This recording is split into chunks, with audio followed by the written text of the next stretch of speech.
my name is Caitlin and this is my channel, Bandy's Books. This is going to be a segment that we do on my channel regularly, and this is going to be where I take my skills as a professional chef and teach you how to make dishes that show up in some of your favorite books. Since it's a month of October, I figured we would start with something kind of a little bit creepy, dystopian. At least I found it creepy. I guess probably most people wouldn't describe it as creepy. But we're going to be cooking a recipe from one of my favorite books, The Hunger Games. In this book, one of the things that Katniss loves the most about the capital is the lamb stew. So we're going to be doing a recipe today based off of or reminiscent of the lamb stew that Katniss eats in The Hunger Games. And just to tell you a little bit about it, where I got this idea from, when Katniss is in the capital, she is about to do her first interview ever with Caesar Flickerman. And this is what it says in the book. My mouth has gone dry as sawdust. I desperately find Sinnott in the crowd and lock eyes with him. I imagine the words coming from his lips. What's impressed you most since you arrived here? I rack my brain for something that made me happy here. Be honest, I think. Be honest. The lamb stew, I get out. Caesar laughs, and vaguely I realize some of the audience has joined in. So there you have it, in the whole capital, all of the flashy costumes, the makeup, the cool aesthetics, all the amazing food that she has, lamb stew stands out to her the most. So we're going to be doing kind of a traditional lamb and Guinness stew with a few little twists on it to make it interesting. And I hope you enjoy this recipe. Now let's get started cooking. To get started with this recipe, you'll need a couple of things. A cutting board and a knife to cut up your vegetables, and a pot to cook your dish in. For ingredients, we're going to have some lamb stew meat. It's okay if there's a little bit of fat on it. That's going to cook down as the stew simmers. A good quality beef broth. Homemade is best, but if you don't have homemade, you can get some good quality store-bought. A couple carrots, a leek, some celery, a white onion, some Crimini mushrooms, and some garlic, some peas. If they're in season, you can get fresh. If not, there's nothing wrong with frozen. We're going to be using some Guinness. I have a little bit of barley, and I have a spice blend that includes some thyme. And I know this is not so traditional, but I add a little bit of smoked paprika and a pinch of cayenne pepper to really add a layer of smokiness to my stew, and a couple of bay leaves.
Okay, so the first step in cooking is to get your pan nice and hot. When you pour your oil in, it should shimmer just as it's doing there in the pan, kind of melt and move around. If it's really sluggish and not moving quickly, it means your pan's not hot enough. Next, we're gonna take our lamb, which I have seasoned with salt and pepper. Season it like the road, nice and thoroughly. We're gonna throw that in, and you should hear a nice sizzle like this. If you're not hearing this sizzle, your pan is again not hot enough.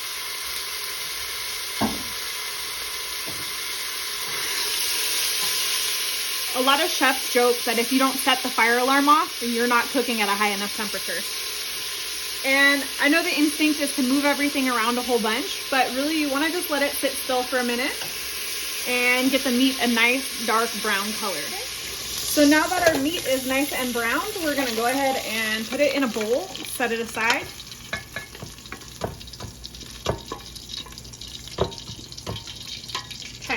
So you'll notice at the bottom of your pan, all this brown stuff. Don't worry about this. This is not burned. This in the culinary world is called the sook, which means all of the stuff that's stuck at the bottom, and it in essence means the flavor of the dish. This is going to come up as we cook our vegetables, as we deglaze the pan with some beer. So don't stress if you get a little bit of sticky stuff on the bottom. This is a good thing. This is flavor. Okay, so we're gonna set our lamb to the side. Now, traditionally, you throw all the stuff in and let it boil together. Personally, I like to give my vegetables a little bit of flavor by browning them off. It's an extra step, but I think it really enhances the dish. So we're gonna start with the mushrooms, just because mushrooms, you wanna brown off a little separate from everything else. I'm gonna start with the mushrooms because mushrooms have a different cooking process than the rest of the vegetables. When you start to cook mushrooms, they release all of their liquid, and then they reabsorb their liquid, and after they've reabsorbed their liquid, they start to brown. If you throw everything in at first, then the mushrooms don't really brown. And if you overcrowd the pan, then the mushrooms aren't gonna brown either, and neither will your other vegetables. They'll just kind of like steam and not really getting that flavor. So I know it's an extra step, I know it's an extra couple minutes in the cooking process, but I really do think that adding some caramelization to your vegetables, sauteing them off a little bit, really gives some depth and enhances the flavor of the lamb stew overall. Okay. So now that our mushrooms have been browned off, we're gonna go ahead and add the remaining vegetables and let them get a little color too. So we have our leeks, our white onions, our carrots, and our celery.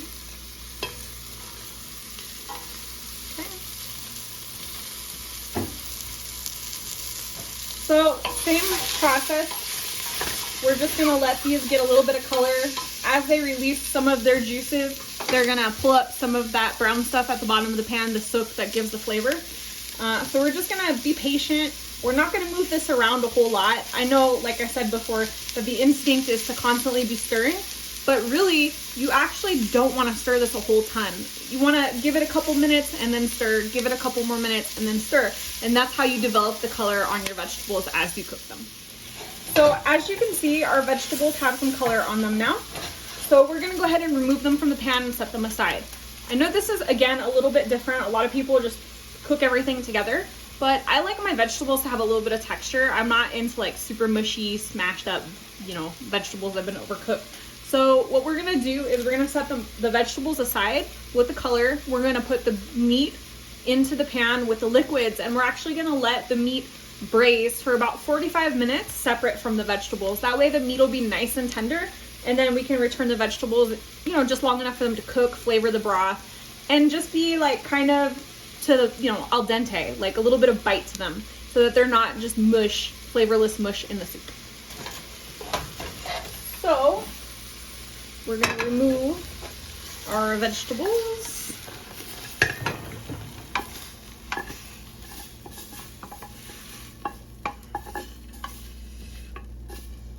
Okay.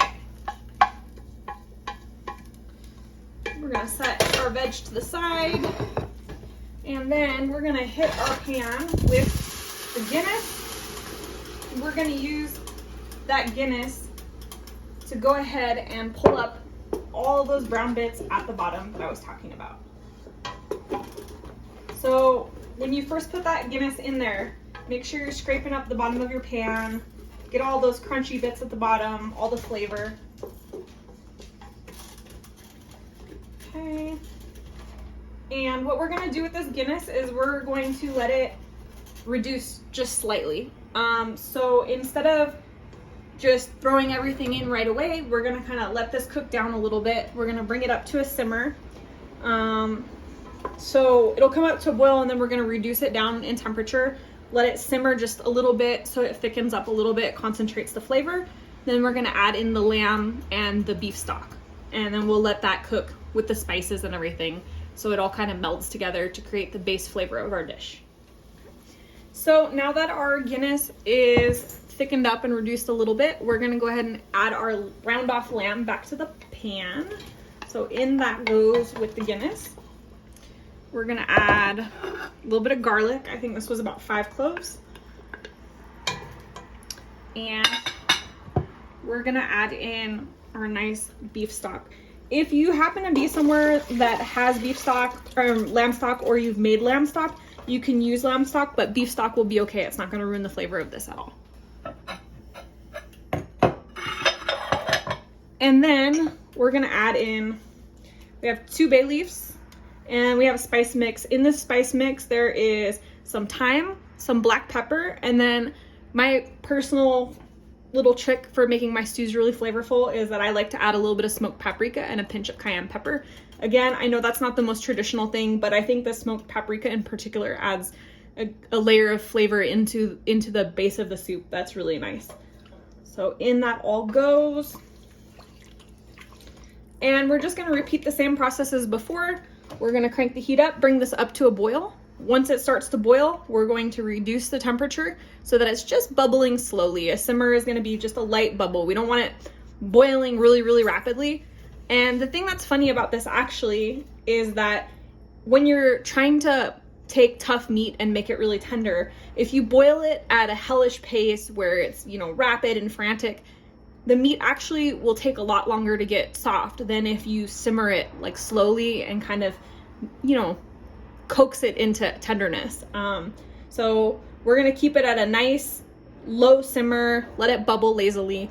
We're gonna put a lid on it, cover it up, let it cook, do its thing. It's gonna cook for about 45 minutes. Obviously, we're not gonna keep this on for 45 minutes. So we're gonna speed that process up. Just know that you will take about 45 minutes for the lamb cooking process. In that 45 minutes, again, same kind of process. Don't touch it a whole bunch. You can come stir it like once every 15 minutes or something like that, just to make sure that the bottom's not burning and it's not drying out too much. But other than that, we're just gonna leave it be. We're gonna let it, you know, all meld together and do its thing. It doesn't need you to sit here and hover over it. Okay, we'll be back in about 45 minutes to finish this off. Okay, so we're back after 45 minutes. Our beef stock, lamb, and beer has reduced down nicely. It's nice and flavorful. I always check the flavor at this point to make sure I'm happy with it, because obviously if it's not tasting right, we don't want to start dumping a bunch of stuff in it, then all that's gonna have that flavor. So I'm happy with where this is at right now. Obviously we haven't put any salt in it yet, so it's not properly seasoned all the way, but I can taste, you know, that the beer and the stock have kind of melded together. So we're gonna go ahead and add our vegetables in. These are the ones that have been nicely browned off. And they're gonna add a nice bit of flavor to the broth while maintaining a bit of texture. So in they go. And then we're going to be adding our barley. So in this case, I am using quick cook barley. It cooks in about 10 to 12 minutes. If you don't have quick cooking barley available, it does take a little bit longer. Just follow your package instructions for cooking time. So we're gonna add the barley because it's gonna have a similar cook time to the vegetables in this case.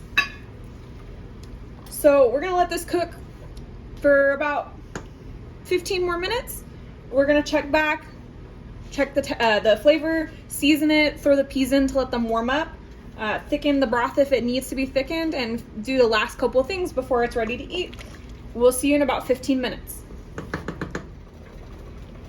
It's been about 15 minutes, and as you can see, our barley is looking nice and cooked. Our vegetables are tender, but with a little bite to them. So it's time to finish up our stew. The finishing process is gonna start with tasting the broth. We haven't added any salt at this point. So the first thing we want to do is check, see what level of seasoning it's going to need. One little trick, if your broth is a little bitter, some people find Guinness to be slightly bitter, you can add just a pinch of sugar if you want to tone down that bitterness a little bit. Personally, I do like a little bit of the Guinnessy flavor, but you know, this is to your taste. Play with it a little bit. Just start very, very small. It doesn't need a lot to take that edge off. Okay, so we're going to go ahead and taste this broth now.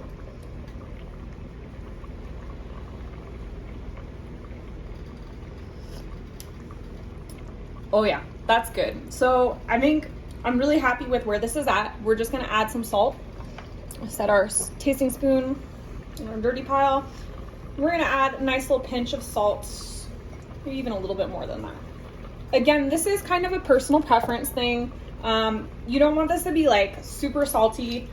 You want it to be nice and balanced, just to bring out and enhance the flavors. So we're gonna stir that in, and we're gonna go ahead and add our peas at this point.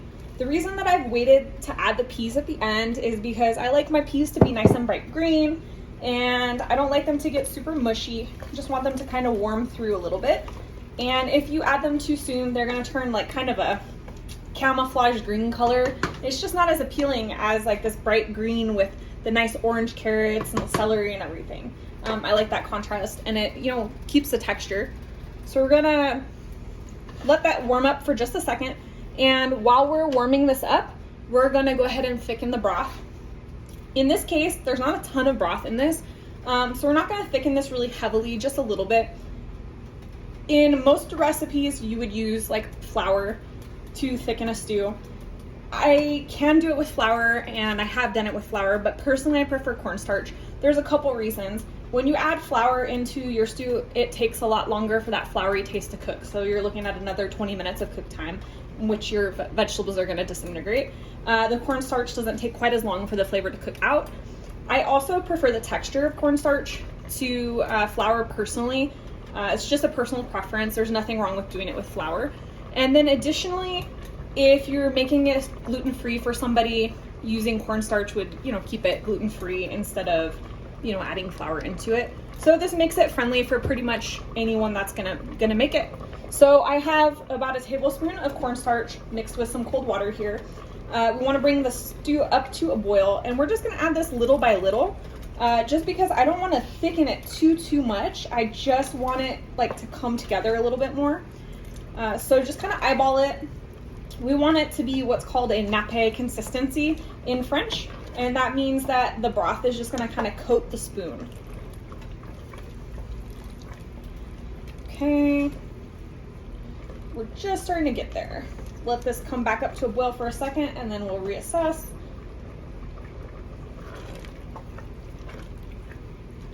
Yeah, there we go.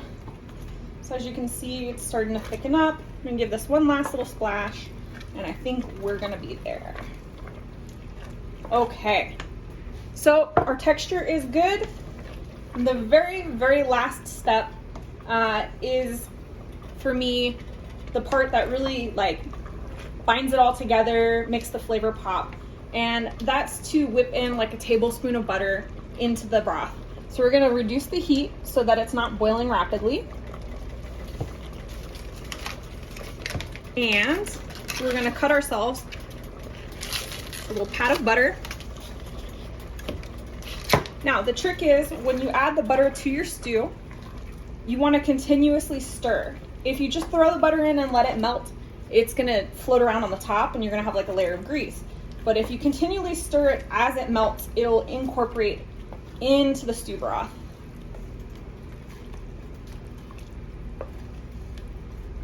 Okay. So we're just gonna stir that around until that butter is completely melted. This smells amazing. Man, I wish I could import the smell through the camera to you. Like, my mouth is watering. I'm so hungry. I cannot wait to eat this for dinner. Okay, and then we're gonna check the seasoning one last time just to make sure, again, that, you know, it doesn't need any last minute addition of salt. Oh, that is perfect. I'm so happy with how this came out. All right, we're gonna plate it up, say goodbye, and then I'm gonna go eat dinner because I'm hungry.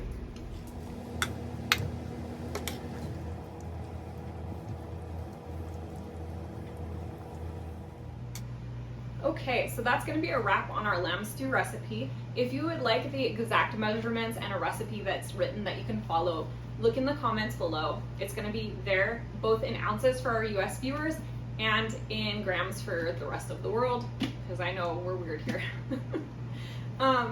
If you liked this video, please consider giving me a like and comment down below if you're gonna be trying this recipe out at home. Also, if you have any suggestions for recipes that you'd like to see in future videos, consider leaving me a comment. I will be responding to the comments and taking them into consideration for future videos. And if you like these kind of videos, you want to see some of my other book content, like book hauls, book reviews, holiday content, things like that, consider giving me a subscribe. If you do subscribe, hit that notification bell so that you're always notified when my videos pop up. And I'm gonna go ahead and enjoy my stew now while it's hot. Thank you so much for being here. I hope you've enjoyed this video. We'll see you in the next one.